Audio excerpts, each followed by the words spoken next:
அனைவருக்கும் வணக்கம். குலதெய்வ அருள் கிடைக்க என்னவெல்லாம் செய்யலாம், என்னவெல்லாம் செய்தால் வாழ்க்கையில் மாற்றங்கள் ஏற்படும் என்பதை பின்வரும் பதிவில் பார்க்கலாம். குலதெய்வத்திற்கு தேங்காய் வைத்து வழிபட்டால் தடைகள் நீங்கும். சர்க்கரை பொங்கல் வைத்து வழிபட பணவரவு பெருகும். தயிர் வைத்து வழிபட வீட்டில் சாந்தி அதாவது அமைதி வரும். எலுமிச்சை வைத்து வழிபட கண் திருஷ்டி அகலும். பூக்களால் தொடுத்த மாலைகளை வைத்து வழிபட நினைத்ததெல்லாம் நடக்கும். மஞ்சள் வைத்து வழிபட மங்களம் பெருகும். பால் வைத்து வழிபட மன அமைதி கிடைக்கும். வெற்றிலை மற்றும் பாக்குகளை வைத்து வழிபட செல்வம் சேரும்.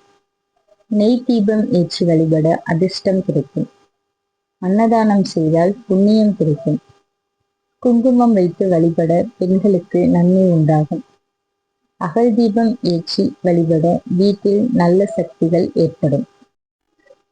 மேலும் துளசி, கரும்பு, கற்பூர ஆரத்தி இவையெல்லாம் எடுப்பதால் நேர்மறை சக்தி, வாழ்க்கையில் இனிமை, பாதுகாப்பு இவையெல்லாம் கிடைக்கின்றன. மேலும் குலதெய்வங்களின் அருட்களை பற்றி அறிய நமது தேவிக் லைஃப் ஸ்டைல் சேனலை சப்ஸ்கிரைப் செய்து கொள்ளவும். நன்றி.